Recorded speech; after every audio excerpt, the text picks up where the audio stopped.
key. Why have we been so easy to unfold? Future might seem every but we're getting close. Will you follow me when the sky starts to change? Yeah, we won't be afraid. We'll never be the same again. Will you follow me? We won't leave it to chance. We can't wait on romance. We'll never be the same again. Will you follow me when the sky starts to change? Yeah, we won't be afraid. We'll never be the same again.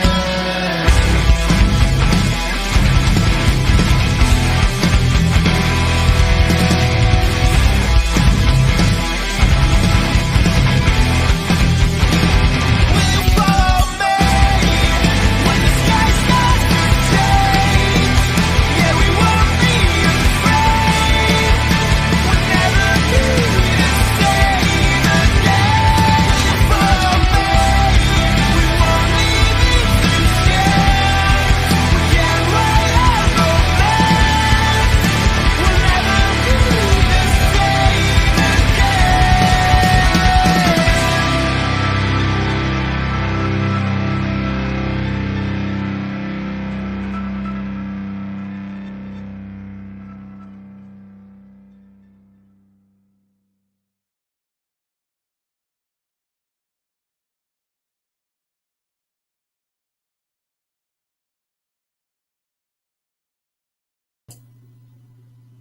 You're streaming with the Fantasy Follow.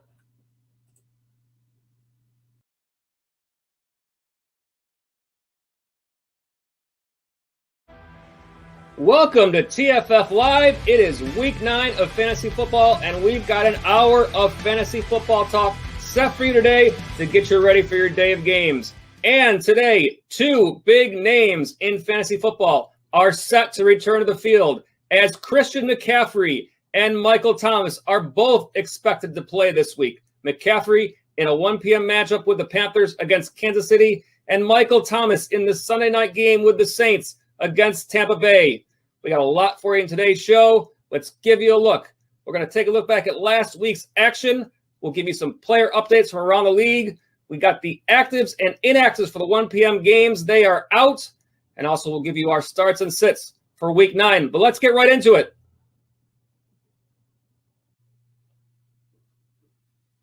We take a look back at the top scorers from last week as we hit the halfway point for the fantasy football season. It was week 8, and we start out at the quarterback spot. Patrick Mahomes leading the way in a win against the New York Jets.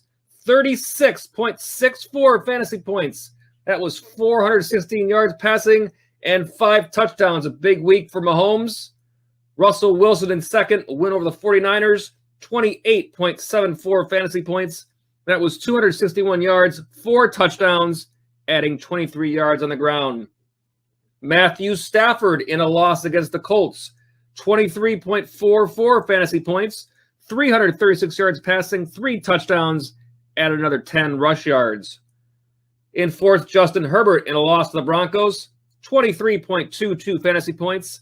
That was 278 yards through the air with 3 touchdowns and another 21 on the ground. And Aaron Rodgers in a loss to the Vikings, 22.54 fantasy points, 291 yards passing, 3 touchdowns, adding 9 rush yards.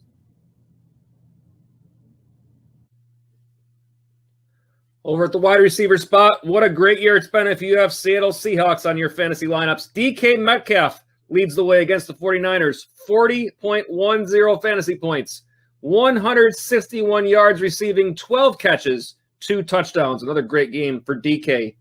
Also another great game for Devontae Adams in a loss versus the Vikings for the Packers. 30.30 fantasy points. That was 53 yards receiving, 7 catches, 3 touchdowns. He has crushed the Vikings this year. Robert Woods for the Rams in a loss against Miami, 28.40 fantasy points, 85 yards receiving, 7 catches and 1 touchdown, as well as 9 rush yards and a touchdown on the ground. Corey Davis in a win for the Titans against the Bengals, 26.80 fantasy points, 128 yards receiving, 8 catches, 1 touchdown. And Tyreek Hill in their win against the Jets, 25.80 fantasy points. That was 98 yards, 4 catches, and 2 touchdowns.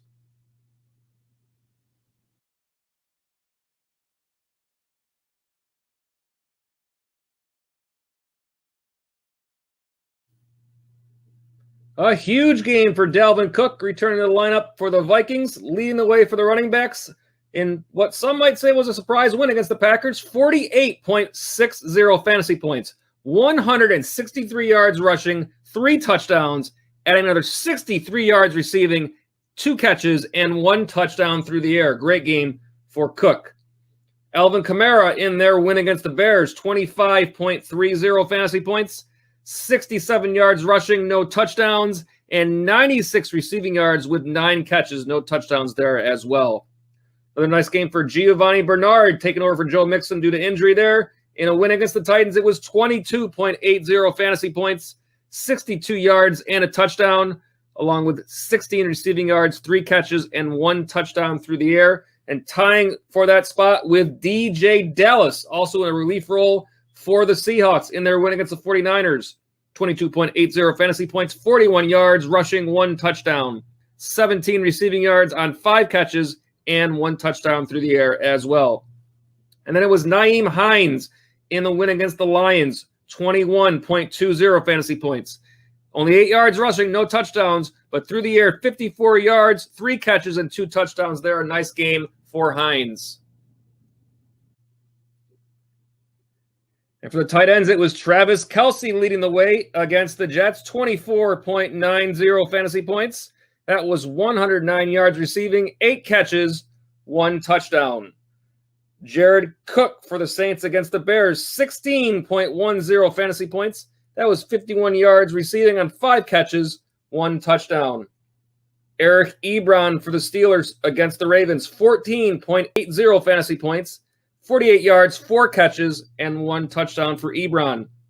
Rob Gronkowski in fourth against the Giants for the Bucs, 14.10 fantasy points. That was 41 yards receiving, 4 catches, and 1 touchdown as well.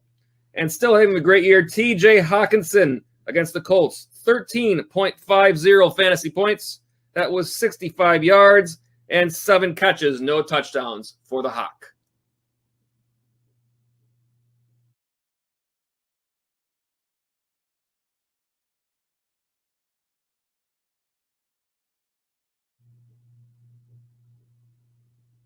Let's take you around the league and get you some of the player updates from last week. And this week, we're going to start out in Dallas. What's the status of the date with Ezekiel Elliott and his hamstring? And is Tony Pollard ready for a bigger role? Tony Pollard's ready for as much as any role that we put him in. So Tony's ready. I've been very impressed with him. I think the last 3 weeks he's played very well. But as far as Zeke didn't do as much as I probably anticipated. So we'll take tomorrow and warm him up Sunday just to make sure that he's full go.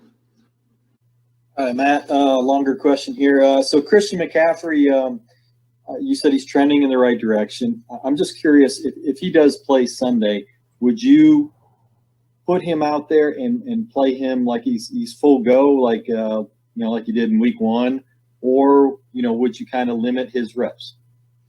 I think that would be have to be dictated to me, and not only dictated. We would have to have a conversation with Christian, with Kevin King, with the doctors, with Ken Johnson, our director of wellness and return to play. In terms of where exactly he is. So just like, hey, when can he come back? When he comes back, how much he can do early on. I think that would be something that I would rely heavily on the medical staff with. And also I want to see Mike Davis continue to play at a high level. So there'll be a football part to that where, hey, we have two guys that we know we can win with, but at the same time, there'd have to be a conversation with the medical people. Anthony, with Justin Herbert being on the injury report, did he get hurt during the game or during practice with the shoulder thing? No, we're midway point, so he's sore, and he got some treatment, but he's doing good. Okay, so you think he'll be close to 100% against the Raiders?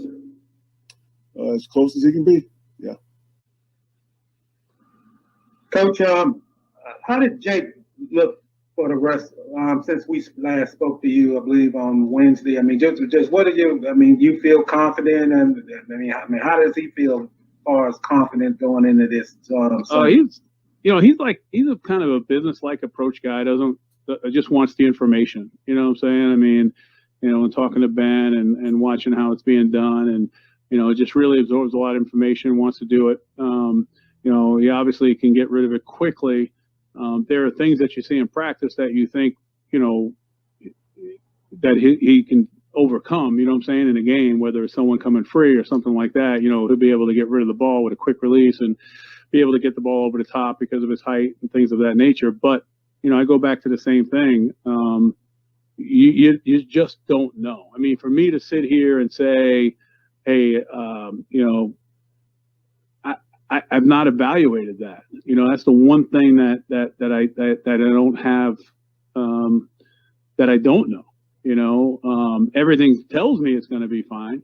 And his skill level is high, his ceiling's high. We've talked about that all week. But I think until you get out there and do it, I think it remains to be seen. I'd like to be able to tell you guys, hey, listen, and you say, well, why would you say that? Well, I've seen things in practice, but I understand, and I've been around this long enough to see that, practice and games are two different things. That's where it counts in the performance. So he's had, I feel good about where he's at. I feel obviously confident. I feel that he will be able to do it. I have, all the confidence in the world in that, or else we wouldn't put him out there. And now it remains to see how he performs. Coming up next, we got actives and inactives for the 1 p.m. games. But before we take you to that, I want to remind you about the TFF Live Sunday Pregame Show. We thank you for watching. We're here every Sunday streaming live on our YouTube channel at 12 noon, taking you right up till game time, answering all your fantasy football questions, and getting you ready for your matchups each week. Actives and inactives up next.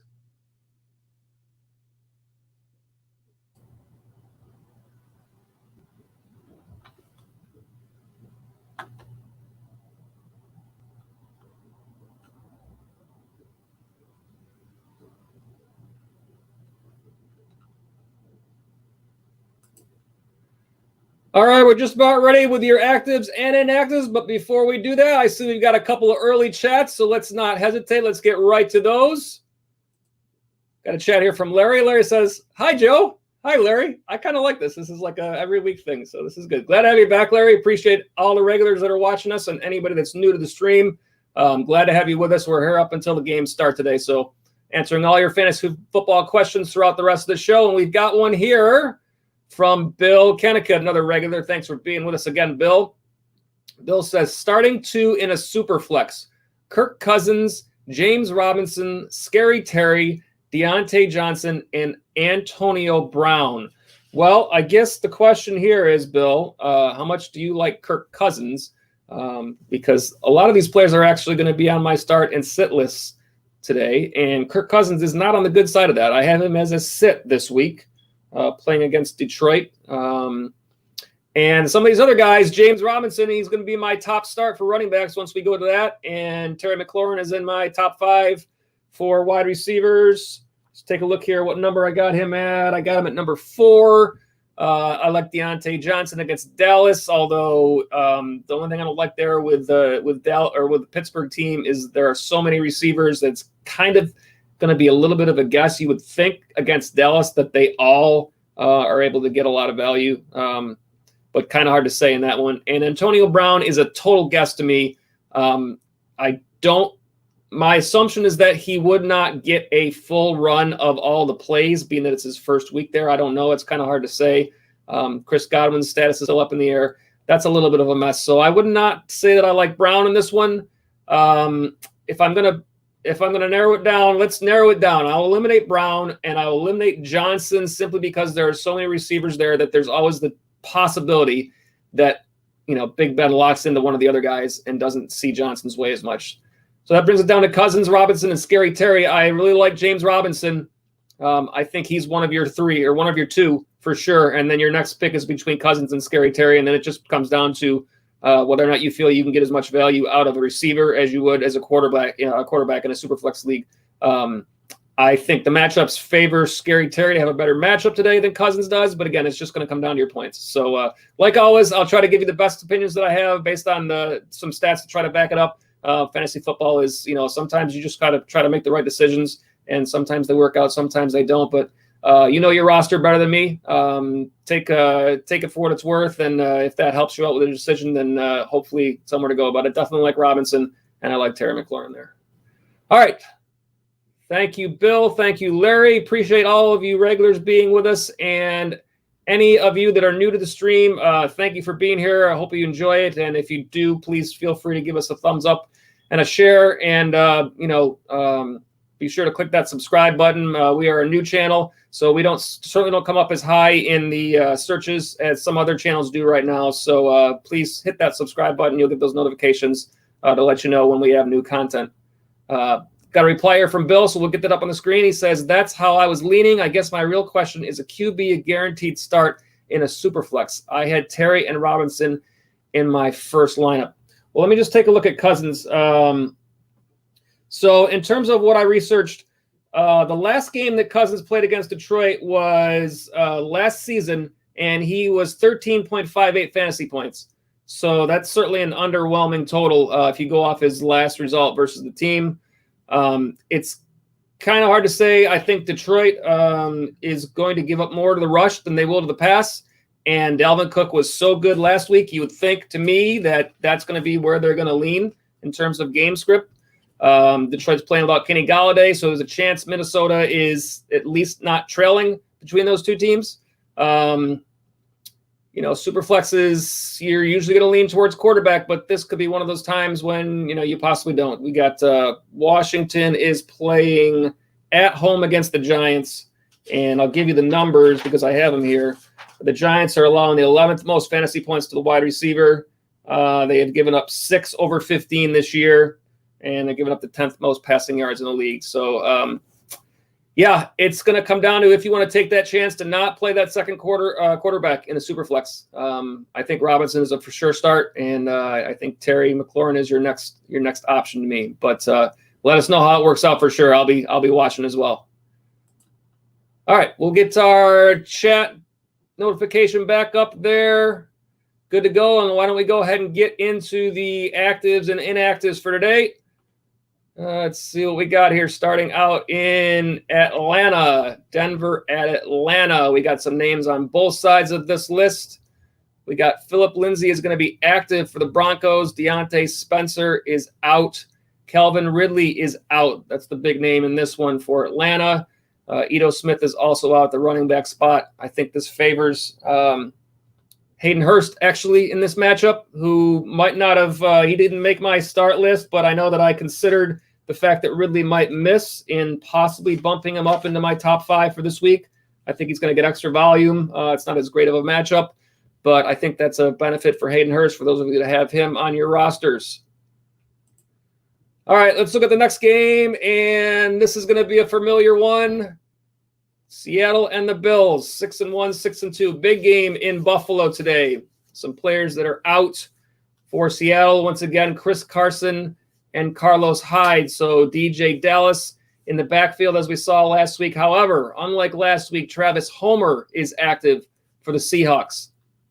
So that might turn into a little bit more of a split than it was for Dallas getting all the work last week. For the Bills, we got Dawson Knox, who was questionable. He's going to be active for this game, the tight end, and inactive is going to be TJ Yeldon. I I would not like the Buffalo running backs in this game anyway. I think this is going to be a must-throw game for the Bills, and I think Seattle is obviously going to throw, so this will be a very interesting one to watch. All right, take a look at the next game we got for you. It's Chicago at Tennessee. There's a couple of names on the list. Chicago backup quarterback Mitchell Trubisky is out, as well as Tennessee wide receiver Adam Humphries. Another interesting game here. My guess is this is a low-scoring game, probably a Derrick Henry game. For Chicago, hard to say. Their run game has not been great, but David Montgomery's got a lot of volume. We'll keep an eye on it. In the next game, we got Baltimore playing at the Colts. A couple of names on both sides active in this game: Devin Duvernay and Mo Alley Cox. Out in this game, Mark Ingram and T.Y. Hilton. We expected both of those players to be out. So we're looking at another possible J.K. Dobbins or Gus Edwards game. And interesting to see what the Colts do without Hilton. Last week, Nyheim Hines had a great game. And potentially with the need for another pass catcher, he could see a little bit more work today. Next game we got for you is, well, look who's back. Christian McCaffrey for the Carolina Panthers. He is active and expected to play. Be interesting to see what kind of workload he gets, if they give him the full run or if they split with Mike Davis. Kansas City is vulnerable to the run, so if you got McCaffrey, you should feel good about this one. Sammy Watkins, inactive for Kansas City as he has been. Next up, we got Detroit and Minnesota. On the Detroit side, Matthew Stafford, he is back eligible for this game after it was an issue with protocols with him possibly not making it to this game. But he is active. However, Kenny Golladay is not, as Tajay Sharp is not as well. Kenny Golladay, interesting situation for Marvin Jones. I know that I picked up Marvin Jones in a couple of leagues where needed. I like this spot for him quite a bit. Minnesota's been very vulnerable to the pass. I also think it's a good spot for TJ Hawkinson today. Next game up, we got the Giants at the Washington FT. Few players out here. Devontae Freeman for the Giants is out to injury. Golden Tate is out to discipline. And Dontrell Inman is out. I'm going to double check that one because I want to make sure he was listed as doubtful or questionable, I believe. Yes, he is out. Dwayne Haskins is also out, as is Robert Foster for that matter, for Washington. Interesting game here on the Giants side, and what's going to happen without Tate. You would think Sterling Shepard. I don't know. Evan Ingram, we've talked an awful lot about Evan Ingram. I don't know what to say about him, but interesting to see what happens there. Next game up is Houston at Jacksonville. This is the final game of the 1 o'clock window, and a couple of 1-6 teams here. Jacksonville playing without Gardner Minshew, and they are starting Jake Luton. Who? That's right. The ever-popular Jake Luton is starting in this game. This is definitely, for me, going to be a downgrade for DJ Chark, although mysteriously the report from Jacksonville was that the Jaguars wanted to throw the ball more downfield because they liked Luton so much. Why, if they like Luton so much to throw the ball downfield, why hasn't he been starting all year? I don't buy that at all. I think this is going to be a rough game. I think James Robinson gets all the work in this game, so fire him up for sure. And I like the Houston side as well. All right, we'll take a look at some of the late game players to watch for you here as well. This is a 4:05 game. Las Vegas and the Chargers. Josh Jacobs questionable in this game. Nobody listed is out. Questionable. Jacobs, I believe the reports that I've seen is he is expected to play. So you wouldn't think there's an issue there, but still he is on the list. Next game is the 4:25, and this is Pittsburgh and Dallas. The big name here is Ezekiel Elliott. Not sure if he will be able to go for the Cowboys today. Tony Pollard, if you have him as a handcuff or if you picked him up. This is a 4 o'clock game, so kind of interesting to see how you can work those players into your lineups. Next game up is the one I'm very interested in. It's Miami and Arizona. Kenyon Drake is out, and I am very interested to see what Chase Edmonds does today. Also interesting again to see what Tua Tagovailoa can do. He did not do much last week, so another game to watch here. And then the final game today, the Sunday night game. This is New Orleans and Tampa Bay. Thank goodness Michael Thomas is supposed to play. For all of you that have him, I know I have him in a couple of spots. Chris Godwin, not sure. I think this will make a big difference for Mike Evans. This might be the last really good week for Mike Evans, I would think, with Godwin working his way back and Antonio Brown there in the fold. I don't love Evans for the rest of this year. And one more game to look at, quite possibly the worst game of the weekend, if not the worst game in I can't tell you how long. This is the Patriots and the New York Jets on Monday Night Football. Wowzers, what a Monday night game this is. But at any rate, questionable. And I debated on actually showing this because this is just, I'm not going to put it up on the screen. But when I looked up the questionables for this game, I mean, literally, like, I can't see all of New England's questionables without scrolling. I can't get them all on one page at a time. I mean, come on, guys. That's ridiculous. I mean, literally half your team is on your questionable list. Anyway, thank you, Patriots. But notable ones here, Damian Harris, questionable, out N'Keal Harry. For the Jets, Jamison Crowder is questionable, and Sam Darnold is doubtful. That's the run of games. A lot of interesting ones to watch. We'll have to see what happens here in a lot of these matchups. Let's get you a nice little promo up here on the screen. And there it is. We are the Fantasy Follow. We are a brand new channel. We thank you for being with us live here on our Sunday pregame show. We are here every Sunday at 12 noon. And please, if you're new to the stream, please subscribe now. We have a goal of 100 new subscribers, and also you will be able to get those notifications so that you find out when we have new content available for you. We are also on Twitter at the Fantasy Follow, and that's fantasy spelled FNTSY.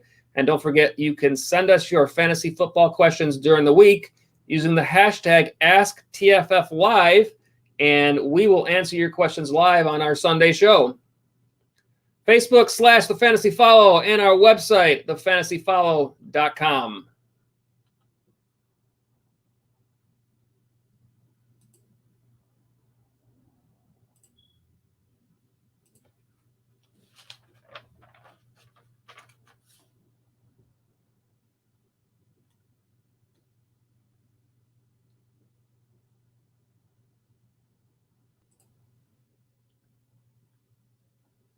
All right, let's get to our starts and sits for week 9, and we will start out as usual this week at the quarterback spot. Top quarterback start for week 9 is Deshaun Watson from the Houston Texans. Playing at Jacksonville, the Jaguars are allowing the 3rd most fantasy points to the quarterback spot. They have given up 4 quarterbacks 24 or more fantasy points this year, and 4 for 300 or more passing yards. And they also gave up 38.48 fantasy points to Justin Herbert in their last game, week 7. They're allowing the 5th most passing yards in the league. Watson, 24 plus fantasy points in 3 straight games and 26.86 fantasy points with 3 touchdowns in their last meeting in week 5. Deshaun Watson is the top quarterback start this week.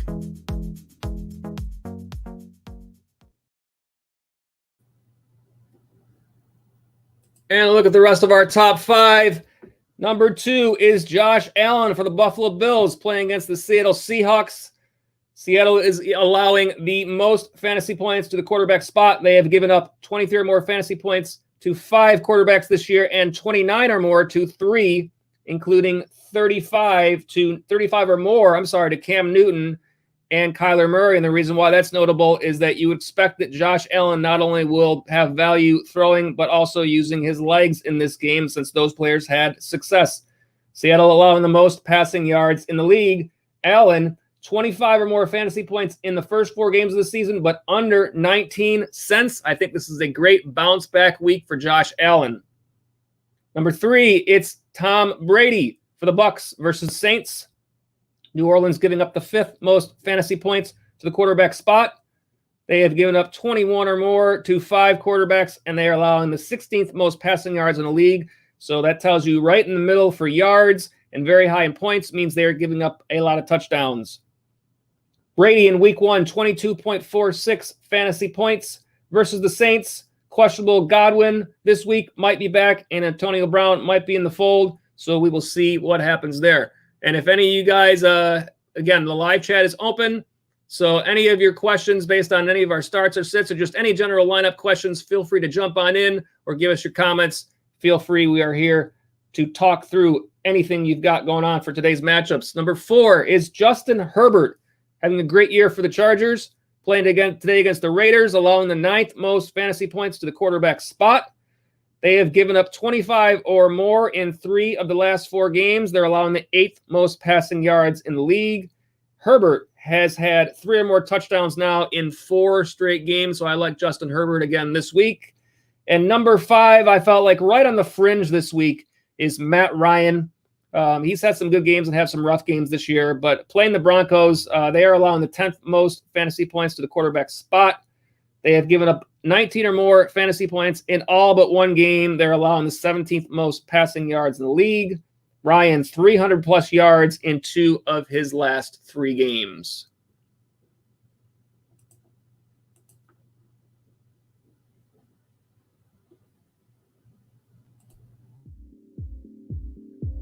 The top sit this week at the quarterback spot is Teddy Bridgewater for the Carolina Panthers, playing at Kansas City, the Chiefs, allowing the 6th fewest fantasy points to the quarterback position. They have held 5 opposing quarterbacks under 17 fantasy points this year, and they are allowing the 3rd fewest passing yards in the league. For Bridgewater, it has been under 14 fantasy points 2 of the last 3 games. He had a couple of nice streaming matchups. This one a little bit tougher. I've got him as the top sit for week 9.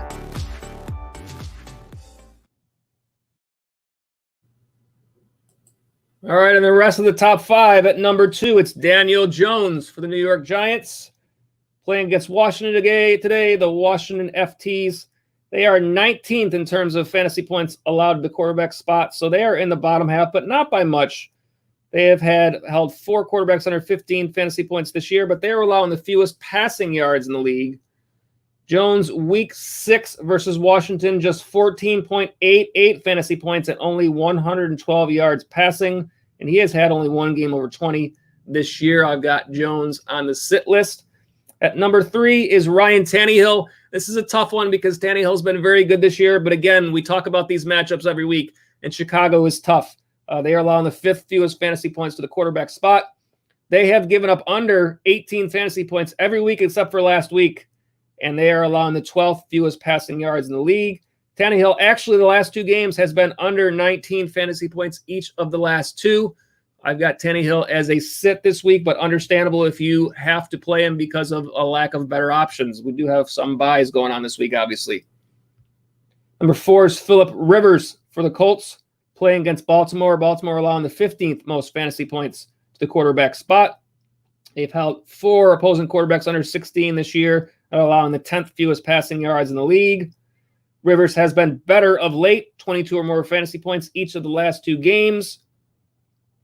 No totals near that before that, and they are again without T.Y. Hilton this year, although they basically may have been without T.Y. Hilton most of this year, so it seems. And number 5 is Kirk Cousins. Bill Kennicott, Kirk Cousins. You've got a tough decision ahead of you there. Playing against Detroit, the Lions allowing the 13th most fantasy points. Not awful to the quarterback spot. They've held 4 under 19 this year. They're 13th most passing yards allowed, but they are more vulnerable to the rush, I feel. And again, Cousins' last game against the Lions, 13.58 fantasy points. That was last year.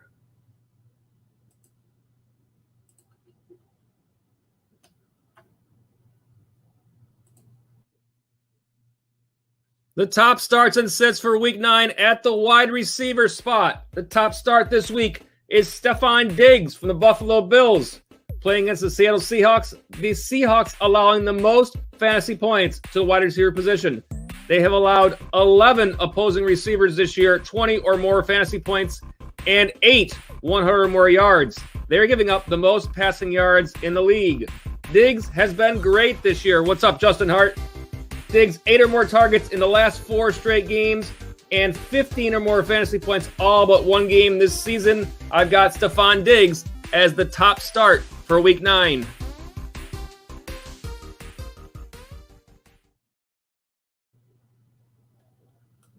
The rest of the top 5 for the wide receivers. Number 2, Will Fuller for the Houston Texans playing against Jacksonville. Jacksonville allows the 15th most fantasy points to the wide receiver spot. However, I just like this spot for Fuller. He's been very good this year. 15 or more fantasy points in 5 of 6 games, and he scored a touchdown in 5 straight games. Jacksonville has allowed 3 100 or more yard receivers in their last 3 games.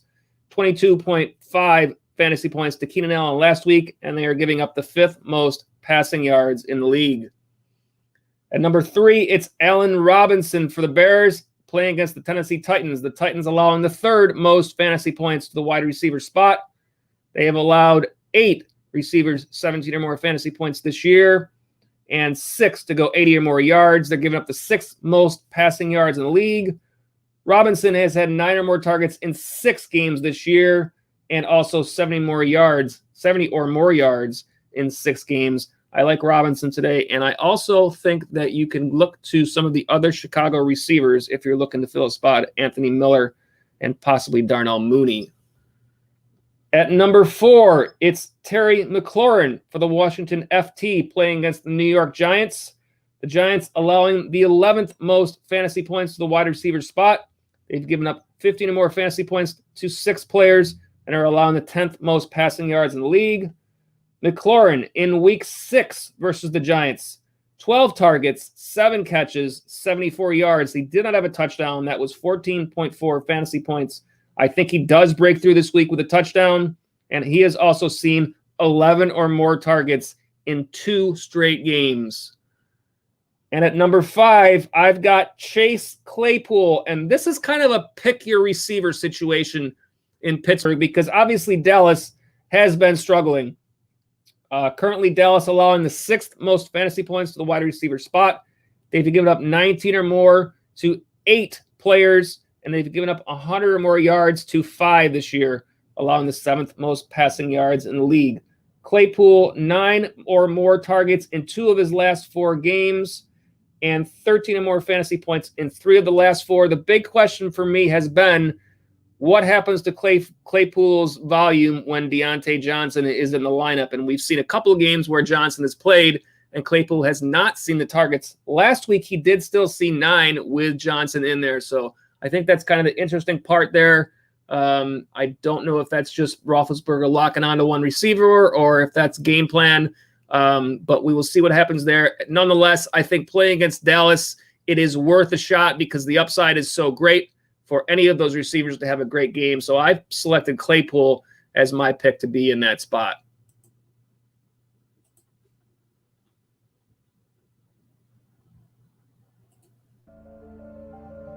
The top wide receiver sit is DJ Moore from the Carolina Panthers, playing at Kansas City, the Chiefs, allowing the 4th fewest fantasy points to the wide receiver position. They have not allowed a receiver over 50 yards in their last 3 games and are giving up the 3rd fewest passing yards in the league. Moore has seen his receptions go down each of the last 2 games, and in addition to the Chiefs being tough against the pass, I think they are more vulnerable to the run, and I think that Carolina will feed the run game this week.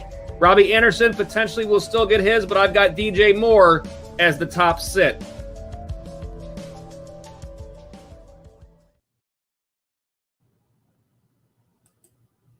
And look at the rest of the top 5 here. At number 2, I've got DJ Chark for the Jacksonville Jaguars. This is an unfortunate one. Chark's very talented, playing against the Houston Texans.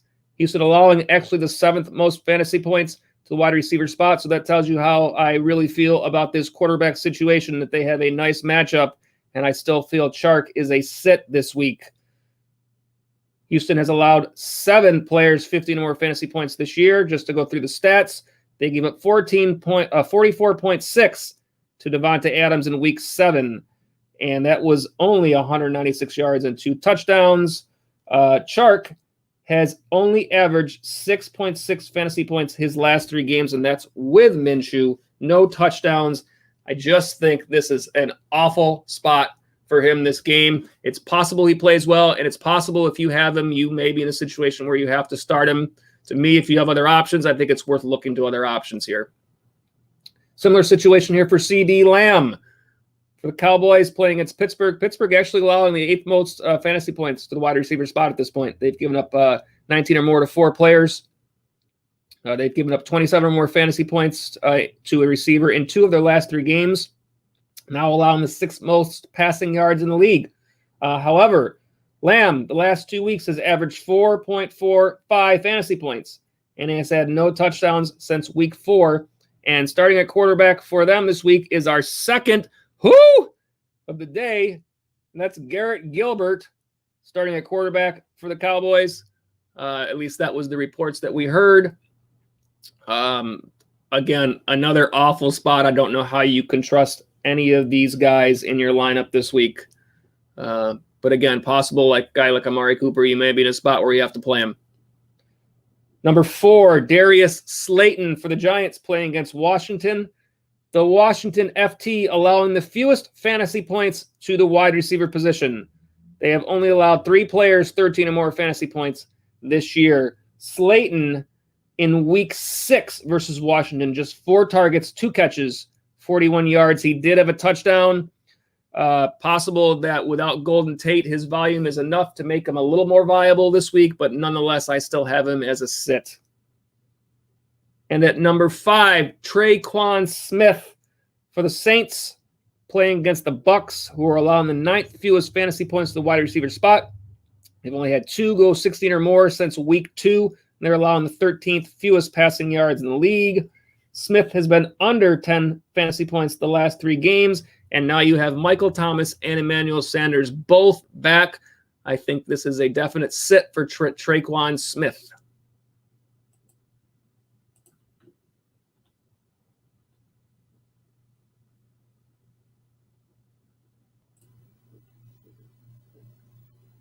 The top starts and sits for week 9 at the running back position. The top start is James Robinson from the Jacksonville Jaguars playing against the Houston Texans. The Texans allowing the 3rd most fantasy points to the running back spot. Now, the last time these 2 teams played, I had Robinson as the top start, and he didn't have that great of a game. And then I moved him to the top sit in a tougher matchup later on, and he had an awesome game. So I'm going to the well again, and I think this time possibly we'll actually hit on this one. Now, Houston, they have given up 5 19-plus fantasy point performances to running backs this year, and their last 2 games, 21.4 fantasy points to Jamal Williams from the Packers and 40.4 fantasy points to Derrick Henry from the Titans. They're allowing the 2nd most rushing yards in the league. Week 5, Robinson against the Texans, only 10.0 fantasy points. But last week, 31.7 fantasy points, 119 yards rushing with a touchdown, another 47 yards receiving, and a touchdown through the air. Robinson has had a great season. Let's see if he hits again this week as the top start.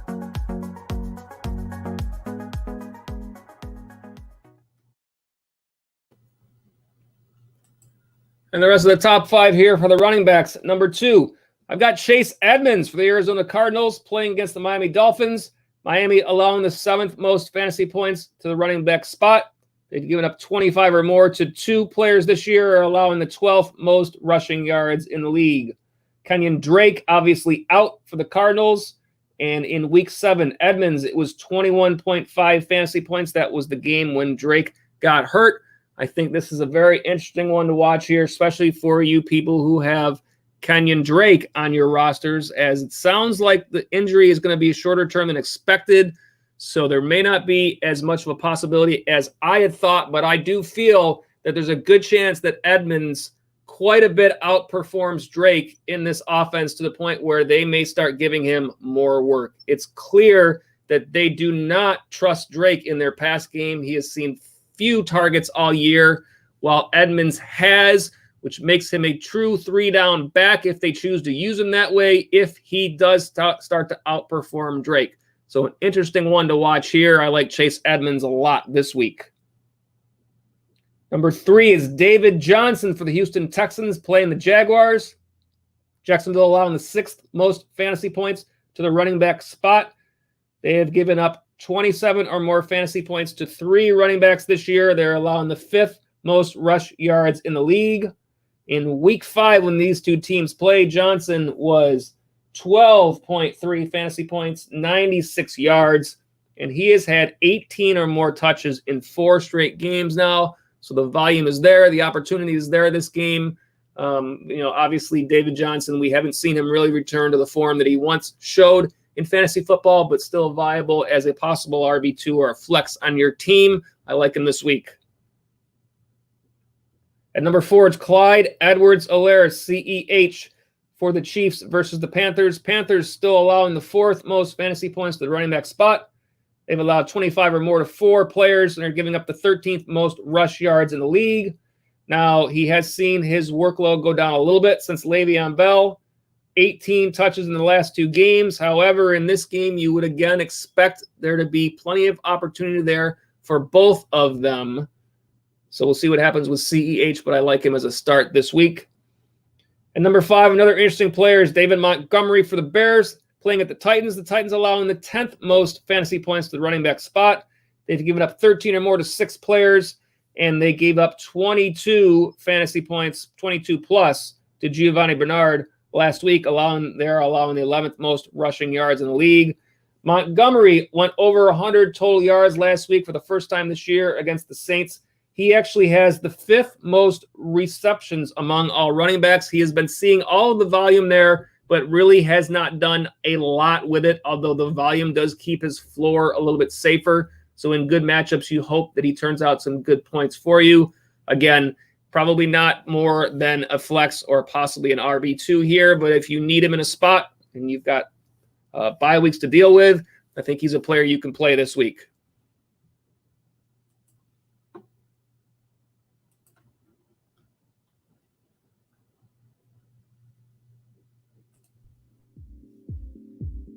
The top running back sit this week is Rojo, Ronald Jones, for the Tampa Bay Buccaneers, playing against New Orleans.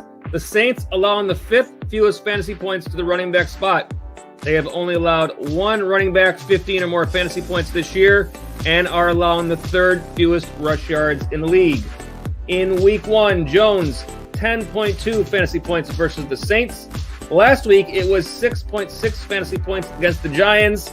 After losing a fumble, he lost work to Leonard Fournette, and I just think, in addition to this being a tough matchup, I do think that Fournette is going to be much more of a factor in that backfield. I've got Ronald Jones as the top sit this week.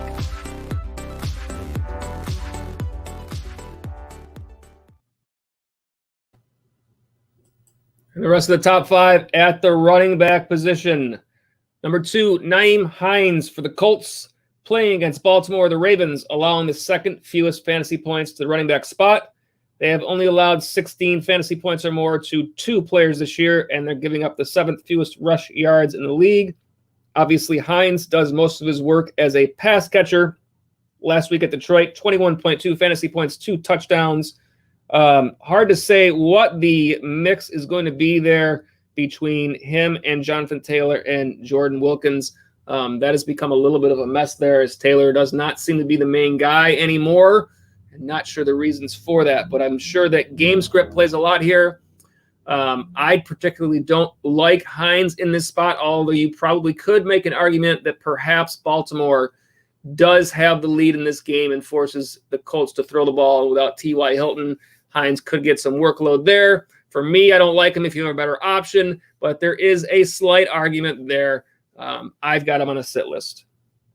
At the 3rd spot, I've got Todd Gurley for the Falcons. Gurley has been decent this year. This week playing against the Broncos. The Broncos allowing the 9th fewest fantasy points to the running back spot. They have given up only 3 players to 14 or more fantasy points in the last 5 games. They're right in the middle of the pack, 15th most rushing yards allowed. They have allowed 5 rushing touchdowns this year. Gurley has been under 11 fantasy points in 2 of his last 3 games. I think potentially hard to say in this game now because of Calvin Ridley's status, how that makes a difference. But I do think this is a pass game. I think this is a Matt Ryan, Julio Jones, Hayden Hurst setup. Gurley could get some pass work, but he has started to seed some of that as well. Interesting to see what happens there and how Brian Hill mixes into that in their backfield.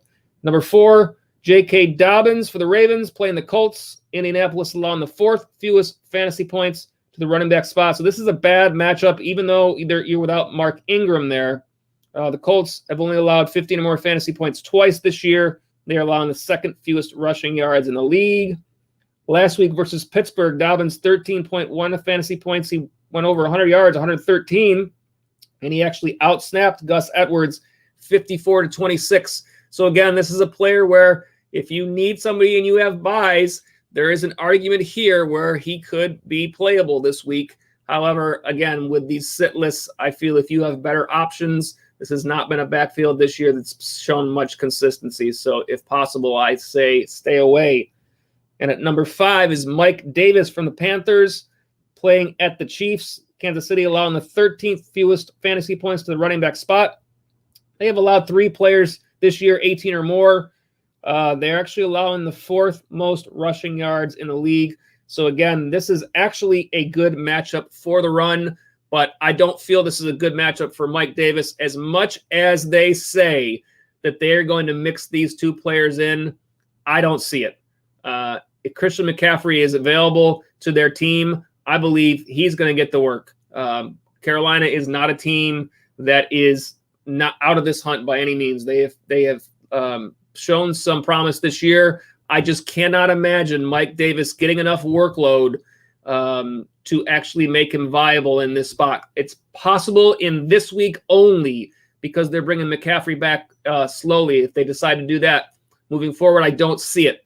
But I've got Davis as a sit this week.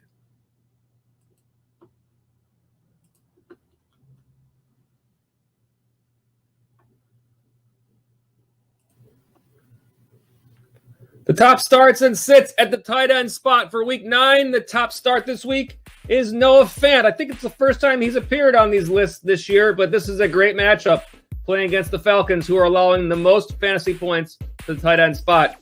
They have given up 12 or more fantasy points to 5 tight ends this year and 8 touchdowns to tight ends throughout the season. Fant, over the last 2 games, 16 targets. I think this is a great spot. I've got Noah Fant as the top start.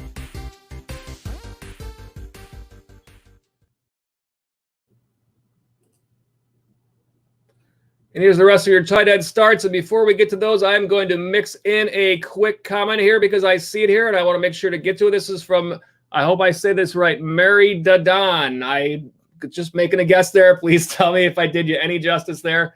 The question here is Sterling Shepard or Brandon Cooks. So what I'm going to do here is I'm going to actually look up these 2 matchups just to give you a good indication of where they're at. Against Washington. Washington is actually allowing the fewest fantasy points to the wide receiver spot, and that is Shepard. I will look at Cook's side. I will definitely say that I have Cooks in one of my lineups this week. Jacksonville is allowing the 15th most fantasy points to the wide receiver position. So between these 2 players, I think this is close. And the reason why, I'm going to get this off the screen so I can actually talk to you guys while I'm answering this question. The reason why here is the absence of Golden Tate. The volume should be there for Sterling Shepard, and Brandon Cooks obviously is more of a question as to whether or not he gets the volume with Will Fuller, Randall Cobb, Kenny Stills. The matchup much better for Brandon Cooks. I think this is a question of, do you need a safer floor out of Shepard, because that's probably what you're going to get with the volume, even though Washington is a bad matchup, or Cooks is the more boom or bust candidate in these 2 players. Me personally, I think in this situation, just because Washington has been very tough against the pass, I have Daniel Jones as a quarterback sit this week. I would say I probably would pick Cooks in this situation. But again, my whole goal with these is, I'll give you an opinion, try to back it up with some stats if possible. But by all means, your roster. You know what you need on your teams. Let me just take a look and see just what they've done in the past few weeks. Volume-wise, Brandon Cooks, the last 3 games, targets 12, 9, and 9 in the last 3 games. That's pretty good run. Let me take a look at Shepard's targets real quick. Same deal. Nope, he went away on my screen. Let me get him back. Sterling Shepard over the past couple of games, targets-wise. 2 games since he was out to injury, 8 targets and then 10 targets. That was against Philadelphia and Tampa Bay. Neither one of those, are super easy matchups either. So again, the fact that Cooks has seen the volume in the last 3 weeks tells me that that kind of sways my decision on this one to go with Cooks, because I think that does raise his floor some. Again, hard to say that it's still, Cooks' early season is a definite fear in terms of he was not playing great to start the year. You have to hope that he's back in it. I certainly do, because like I said, I have started him in a couple of spots this week. So to me, this is really close.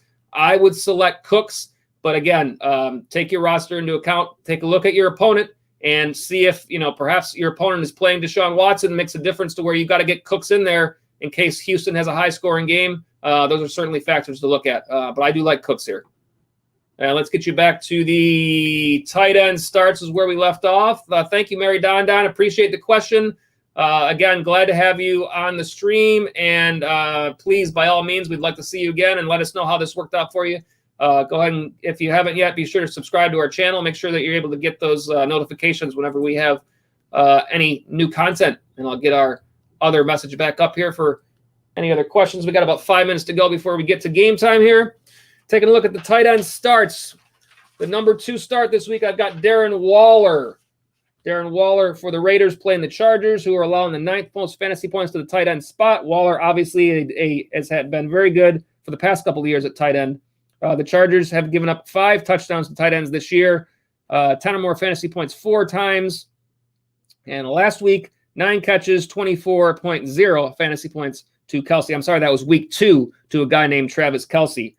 Waller has had 15 or more fantasy points 3 of the last 4 games. Hard to not like Darren Waller in most situations. At number 3, this is a guy I've been talking about a lot on the waiver wire videos, Eric Ebron. I think he's had a great run of games. If you needed him as a streamer, I think this has been a great spot for him. Today, playing against the Cowboys, on the 14th most fantasy points to the tight end spot. I know there are a lot of mouths to feed in Pittsburgh, but Ebron has played well as of late. He's averaged 12.9 fantasy points in the last 2 games. And Dallas has allowed 11 or more fantasy points 4 times this year to the tight end spot. TJ Hawkinson having a great year. And at this point, TJ Hawkinson, I feel, is very much on the verge of being an auto start every week at the tight end spot. Certainly, I wouldn't put him at the level of a guy like a Waller or Kelsey, but he has seemed to be a lot more matchup proof. And certainly, I liked Hawkinson even last year as a rookie. He seems to be coming along quite well in that offense. Clearly, with Kenny Golladay out, this is a great week for TJ Hawkinson, especially against the Vikings. They've given up 10 or more fantasy points 4 times this year to the tight end spot. And Hawkinson last week saw 10 targets. So definitely fire him up for sure. And if you can look at him as a trade target, remember the trade deadline in most leagues is going to be next Saturday. So this is a player you might want to look at, possibly trying to make an offer for somebody to get on your team, depending on what his run of games is during your playoff time. And then number 5, I got Jonnu Smith playing the Bears. Obviously, the Bears are very tough against the pass. However, they are allowing the 11th most fantasy points to the tight end spot. They've given up 12 or more 4 times, and they've given up 5 touchdowns to tight ends. Smith has only had 10 targets in his last 3 games.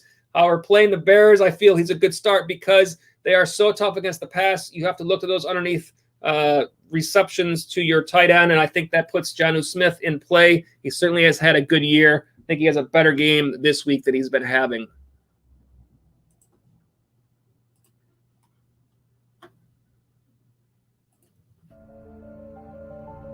The top tight end sit this week is Mike Gesicki from the Miami Dolphins, playing at Arizona. The Cardinals, now, they're not the worst matchup. They're kind of in the middle of the pack, allowing the 14th fewest fantasy points to the tight end spot. But this is more about Tua Tagovailoa and the offense and what it's going to be here. I think until that kind of sorts itself out there, I think not a great play for lots of Dolphins right now, but particularly Gesicki against Arizona. The Cardinals have only given up 1 player at the tight end spot this year, 10 or more fantasy points. And last 2 games for Gesicki, only 2 targets, 1 total catch for 8 total yards over those 2 games. So I would keep Mike Gesicki on the bench. I've got him as the top sit this week.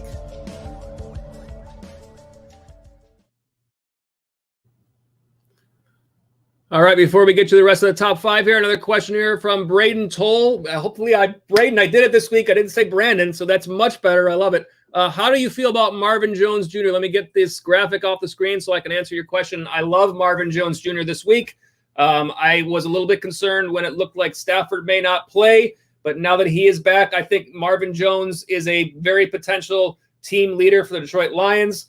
Detroit is playing. Let me find out what time their game is at here. They are in the 1 o'clock window playing the Vikings. The Vikings have been very vulnerable to the pass this year. I have Marvin Jones going in a couple of leagues this week. I tried to pick him up where I could as soon as I found out Galladay was out. I think he is a very viable player to start in your lineup, and I definitely like Marvin Jones a lot this week. You got to remember, without Galladay, they've got to throw it to someone. TJ Hawkinson has been great, but I definitely think he's going to see volume, and he's proven that when he sees volume, he can have some big games. So I definitely like Marvin Jones Jr. a lot this week. And thank you, Braden, for being back. And we appreciate you from coming back to our stream again. We appreciate all of you regular viewers as we continue to grow this channel. Let me get this last graphic up here with the rest of the tight end sits, and we'll go through these real quick. If any other quick questions before we get to game time here, feel free. We're only about a minute away here. So the rest of my sits that I have here at the tight end spot, I've got Dalton Schultz from the Cowboys. We talked about hard to trust anybody from Dallas with the quarterback situation there, and also Pittsburgh allowing the 5th fewest fantasy points to the tight end spot. Number 3, a guy that's not on this list very often, it's Mark Andrews. However, Indianapolis Colts allowing the fewest fantasy points to the tight end spot. So sometimes you're going to fall on this list. Obviously, I can reason with anybody who's going to play him anyways, because he's been really good. But however, the Colts, they've only allowed over 10 or over fantasy points twice this year and have not given up a touchdown to any tight ends. And actually, Andrews' last 2 weeks has only averaged 5.2 fantasy points. So I've actually got Mark Andrews on a sit list this week. Mo Alley Cox is active. However, splitting time there with Doyle and also Trey Burton playing the Ravens. Our Ravens are allowing the 12th most fantasy points to the tight end spot. However, the split is what's concerning. Last week, he saw just 4 targets.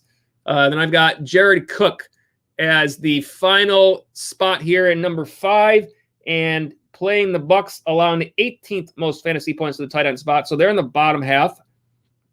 They've allowed 12 or more fantasy points to 4 players this year. And in week 1, when these 2 teams played, Cook 13.0 fantasy points, 80 yards, and he has been 12 or more in 3 straight games now. So obviously, I can't say that Cook hasn't been playing well. However, the situation has changed in New Orleans with Michael Thomas and Emmanuel Sanders back. So therefore, Jared Cook has landed on the sit list this week. All right, so that's it for the starts and sits, and we're going to get back to the chat here, and we are at game time, but that's fine by me. I'll be glad to answer any more chats that come through. Braden says, how do you feel about me trading Jamison Crowder and Kenyon Drake for Keenan Allen? I would make that trade all day. Absolutely. If you can, I believe Keenan Allen has an awesome opportunity the rest of this year. The volume in the passing game there with Justin Herbert. I'm going to look up Keenan Allen's run of games just to kind of back this up. Let me get his opponents on my other screen here for the rest of this year, because what I want to do in a trade situation when we get to this point, what you want to take a look at is their matchups when you get to a playoff situation, especially if you're in a spot where you feel like your record's going to carry you to the playoffs at this point. The rest of the run for Allen, in week 10, Miami. In week 11, the Jets, they're in green. Obviously, the team's in green. I can tell you the exact number. They give up the 10th most. Bills in week 12, New England in week 13. Both of those a little bit tougher. But once you get towards your fantasy playoffs, week 14, the Atlanta Falcons, giving up the 5th most fantasy points to the wide receiver spot. Week 15, the Raiders, currently giving up the 14th fewest, but they're right in the middle. Obviously, Allen's volume carries them there. And then in 16 is Denver, giving up the 14th most fantasy points to the wide receiver spots. So in those crucial playoff weeks, you don't see any of those bottom 8 matchups that you don't want to see. To me, Jamison Crowder has, any Jets player at this point, it's difficult to trust. I will definitely, just to compare, look at his run of games, just the same as I did with Allen. And let's see what it shows us here, just in case there is a nice run towards the end that I'm not aware of. Week 14, they play Seattle. Very good matchup. They give up the most fantasy points to the wide receiver spot. Week 15, the Rams. 2nd fewest fantasy points to the wide receiver spot. Week 16, Cleveland. 4th most. So 2 out of 3 good matchups, 14, 15, 16, depending on when your playoffs are. But again, you're looking at the talent difference and the roster difference that's around them between Keenan Allen and Jamison Crowder. And Kenyon Drake, to me, is a player that you get rid of at all costs at this point. I have not wanted Kenyon Drake on my rosters For where you drafted him, if you can get something good for him because he has played well recently, I don't trust that he is going to continue to produce in that offense. I feel that, and here's the reasons. I'll tell you why. I feel that what Drake gave them last year without DeAndre Hopkins is gone because so many of those underneath passes that Drake might have picked up, checkdowns, Hopkins is in position to make those plays all the time, and he's not needed there in the pass game.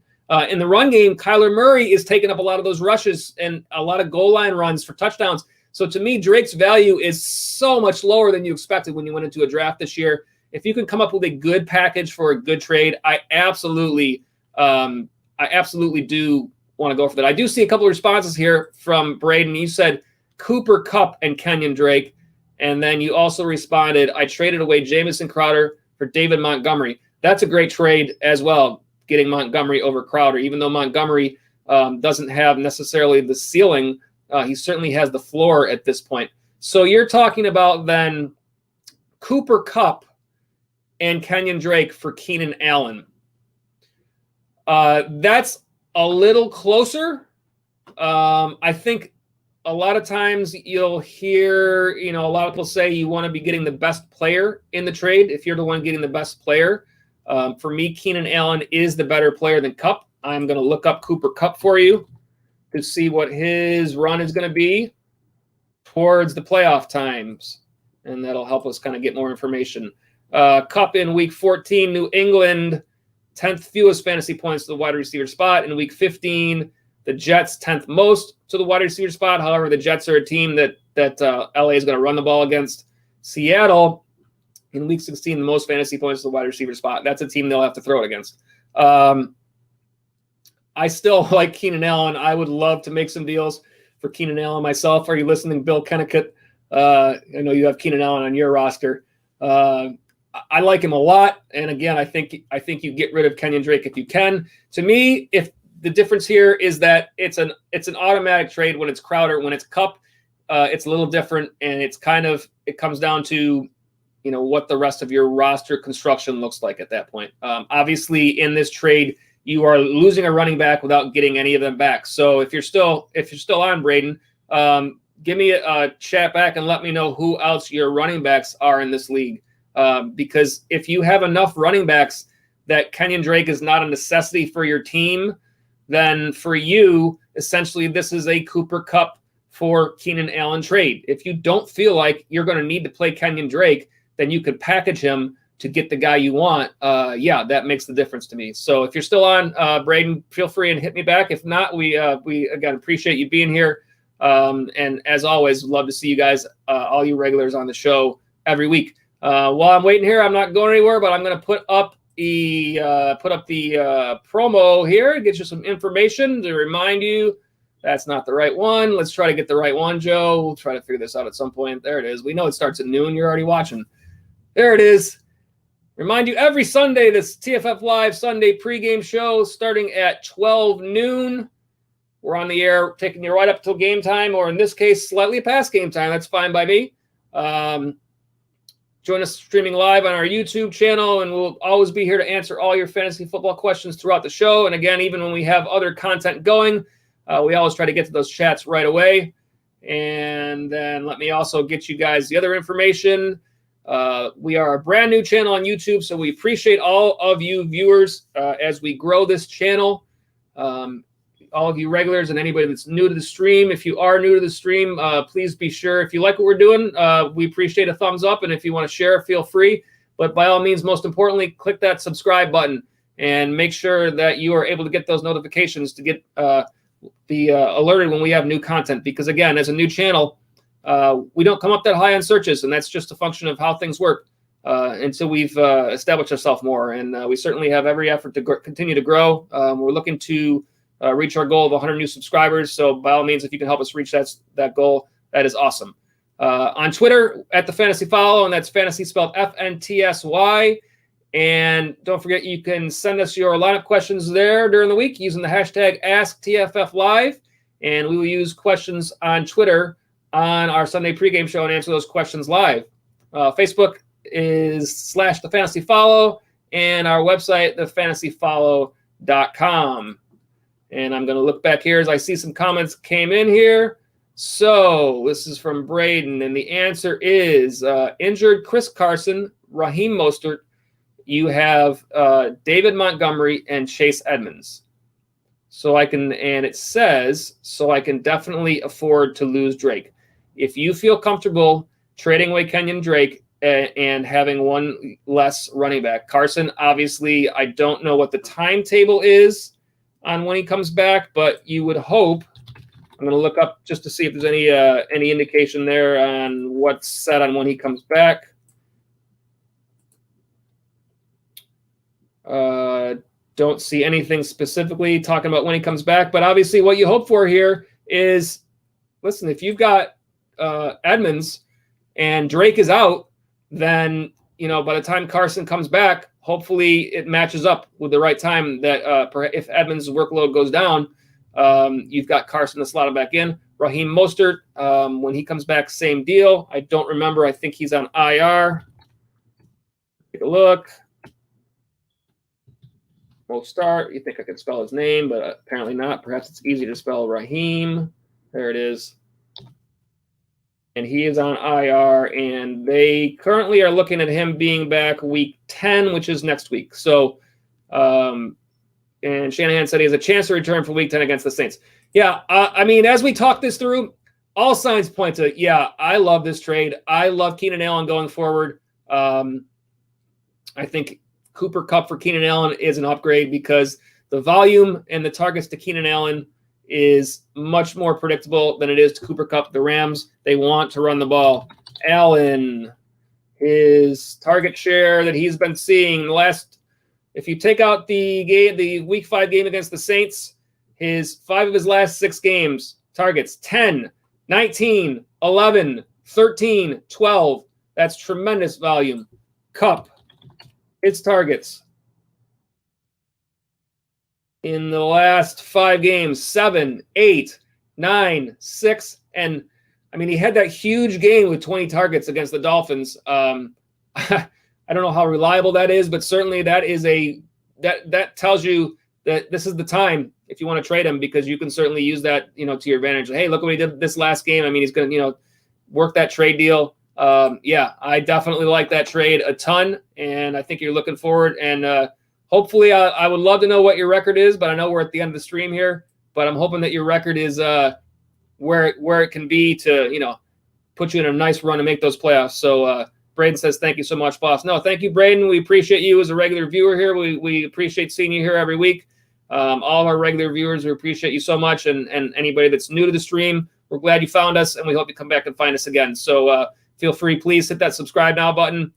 Make sure you get those notifications so that you find out whenever we have new content. We are a little bit past game time, so I am going to clear out the chat. We will get you one last slate here of our information, even though we already went through it, but never a bad thing to put it back up on the screen again. Thank you for being here live streaming on our YouTube channel. Check us out on Twitter and anywhere else that we are. And we hope to see you again next time. But by all means, let's get a nice week 9 W out there for everybody. Let's start to make that playoff push. We're over halfway there. And, got to get it going. It's time to make that run. So as always, it's been TFF Live Sunday Pregame. We thank you for being here. Good luck in fantasy. We'll see you next week.